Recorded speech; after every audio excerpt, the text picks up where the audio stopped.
কোথায় আছো সব মাটন প্রেমীরা? ছাগলের পা খেতে নাকি মাটনের থেকেও বেশ সুস্বাদু লাগে। এটা কিন্তু আমার কথা নয়, কারণ আমি তো কোনোদিনও ছাগলের পাই খাইনি, তবে একটু আধটু মাটন খেয়েছি। মোটামুটি খুব একটা বেশি আমি খাই না, তবে একটু আধটু মাটন খাই, কিন্তু এই ছাগলের পাটা আমি কোনোদিনও খাইনি। তবে আজকের আমি এই ছাগলের পাটা খেয়ে দেখলাম বেশ ভালো লেগেছে। বর্মশাই প্রায় অনেক দিন ধরেই বলছিল যে ছাগলের পা খাবে, তাই আজকের অল্প একটু ছাগলের পা নিয়ে এসছে, আর সাথে অল্প একটু মাটনও নিয়ে এসছে। যেহেতু ছেলে একটু মাটন ছাড়া খেতে পারে না, ছাগলের পা তো মানে খেতে পারবে না, তাই মাটন অল্প একটু নিয়ে এসছে। নিয়ে এসে আমায় দিল, বললো এটা ভালো করে একসাথে খুব সুন্দর করে রান্না করো। তাই ভাবলাম আমি রান্নায় বসে গেলাম। যেহেতু আমি মাটন খুব একটা পছন্দ করি না, তবে রান্নাটা কেমন হবে সেটা কিন্তু আমি জানতাম না, কিন্তু রান্নাটা অসাধারণ হয়েছে। তাই ভাবলাম রেসিপিটা তোমাদের সাথে শেয়ার করি আমি কিভাবে বানিয়েছি। প্রথমেই মাটনটা আর পায়াটা ভালো মতন কিন্তু পরিষ্কার করে নিতে হবে, যেহেতু এই পায়ার মধ্যে প্রচুর পরিমাণে লোম থাকে। আর যদিও বা এটা কেটে কুটেই এনেছিল, আমি জাস্ট পরিষ্কার করে ধুয়ে নিয়েছি, পরিষ্কার করে নিয়েছি। এবার ম্যারিনেটে দিয়ে দিয়েছি। এখানে প্রথমেই আমি যেটা দিয়েছি, দুটো টমেটো কেটে রেখেছিলাম সেটাকে দিয়েছি। তারপরে মিক্সিং জারের মধ্যে আদা রসুন আর কাঁচা লঙ্কা সাথে শুকনো লঙ্কা একসাথে পেস্ট করা ছিল সেটাকে দিয়েছি পরিমাণ মতো নুন, হলুদ আর অল্প একটু দিয়েছি টক দই, ব্যাস। আর দিয়েছি একটু সর্ষের তেল দিয়ে কিন্তু সমস্ত জিনিস এবার ভালো মতন হাত দিয়ে কিন্তু মাখিয়ে এই মাটনের মাখা মানে ম্যারিনেটটাই একটু মানে ভালো করে করতে হবে। আর এটা প্রায় ঘন্টাখানেক কিন্তু রেখে দিতে হবে রেস্টে, তাহলে কিন্তু মাটন কষাটার টেস্টটা দারুণ হবে। আমি কিন্তু এদিকে রেখে ওদিকে কিন্তু আমার যাবতীয় কাজ আমি সেরে নিয়েছি। তো মোটামুটি মাটনটা ভালো মতন আমি মাখিয়ে ম্যারিনেট করে ঢাকনা চাপা দিয়ে রেখে এদিকে মাটনের সমস্ত কিছু জোগাড় করে নিচ্ছি। এখানে পেঁয়াজ কেটে রেখেছিলাম, আর সাথে কিন্তু একটু গোটা গরম মশলা নিয়ে নিচ্ছি, যেহেতু মাটন রান্নাতে একটু গোটা গরম মশলা দেবো। আর সাথে কিন্তু তেজপাতাও নিয়ে নিচ্ছি, তেজপাতাটা আর গোটা গরম মশলা এটা ফোড়নে দেবো।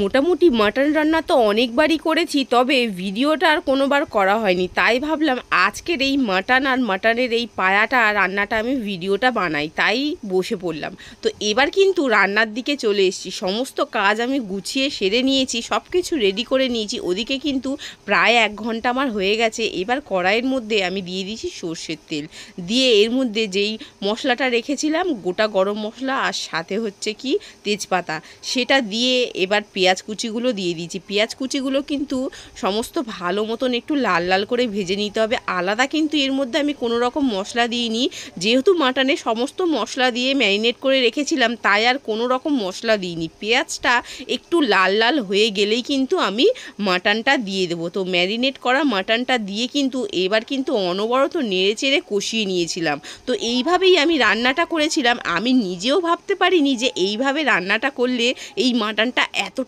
টেস্টি হয় আর জুসি হয়।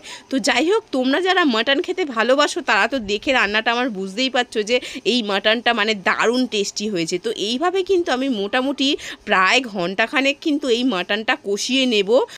কষাতে কষাতে যখন মাটন থেকে মোটামুটি তেল ছেড়ে দেবে, তখন কিন্তু কষানো স্টপ করে দেবো। এইভাবে কিন্তু ঢাকনা চাপা দিয়ে আর গ্যাসের ফ্লেমটা মিডিয়াম টু লোতে রেখে কিন্তু মাটনটা কিন্তু কষিয়ে নিতে হবে। আর মাটন কষা হতে হতে হঠাৎ করে মনে পড়লো যে মাটনে আমি আলু দিইনি, যেহেতু আলু ছাড়া বাচ্চারাও খেতে পারবে না আর বরমশাইও খেতে পারবে না। আর মাটনের আলুটা না আমারও কেন জানি না খেতে বেশ ভালো লাগে, যদিও বা খুব একটা মাটন পছন্দ করি না, তবে এই মাটনের আলুটা এতটাই সফট হয়, খেতে বেশ ভালো লাগে। তাই ওদিকে মাংসটা কষা হচ্ছে, আর এদিকে কিন্তু আমি ঝটপট আলু কেটে আমি এদিকে ভাজা বসিয়ে দিয়েছি শুধুমাত্র নুন হলুদ দিয়ে। আর এই আলুটা ভাজার ওপরেও কিন্তু বেশ অনেকটা লুকিয়ে রয়েছে আলুর স্বাদটা, যেহেতু আলুটাকে একটু ভালো করে লাল লাল করে ভাজতে হবে। আর গ্যাসের ফ্লেমটা জোরে দিয়ে আলু কিন্তু ভেজে নিলে কিন্তু সেই আলুর স্বাদ হয় না, তাই কিন্তু একদম লো টু মিডিয়ামে রেখে গ্যাসের ফ্লেমটা আলুটাকে একটু মচমচে করে লাল লাল করে ভেজে নিতে হবে, তবে কিন্তু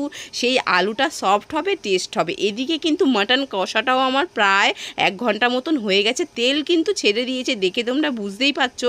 আর আলুটাও আমার ভাজা হয়ে গেছে। এবার যেটা করব, মাটন আর আলু আমি একসাথে কড়াইয়ের মধ্যে দিয়ে দিলাম, এইটাকে এবার দিয়ে দেবো প্রেশার কুকারে, কারণ মাটনের যেহেতু পায়া আছে আর এটা সেদ্ধ হতে অনেকটা সময় লাগবে, তাই আমি প্রেশার কুকারে দিয়ে এটা 2টো সিটি দিয়ে দেবো, তারপরে দেখব মাটনটা কেমন হয়। তবে আমি কিন্তু এই ফার্স্ট টাইম মাটনটা মানে মাটনের পায়াটা রান্না করলাম, কিন্তু বেশ ভালো হয়েছে। এবার কিন্তু মোটামুটি মাটন থেকে অনেকটাই তেল বেরিয়ে গেছে, দেখে তোমরা বুঝতেই পারছো তেল কিন্তু অনেক বেরিয়েছে। আমি কিন্তু রান্নায় তেলটা একদমই কম দিয়েছিলাম, যেহেতু মাটন থেকে বেরিয়েছে অনেকটা তেল, তাই কিন্তু মানে বেশ ভালোই হয়েছে, খুব একটা তেল হয়নি, মোটামুটি ঠিকই আছে আর কি মাটনটা। তো এই যে সমস্ত মাটনটা কিন্তু আমি প্রেশার কুকারে দিয়ে দিয়েছি, আর কড়াইয়ের মধ্যে অল্প একটু জল দিয়েছি, দিয়ে সেই জলটা ধুয়ে আমি এর মধ্যে দিয়ে দিয়েছি। তবে এখানে একটা আমি ভুল করে ফেলেছি, যে এই মাটনটা দেওয়ার সময় মানে মাটনটা প্রেশার কুকারে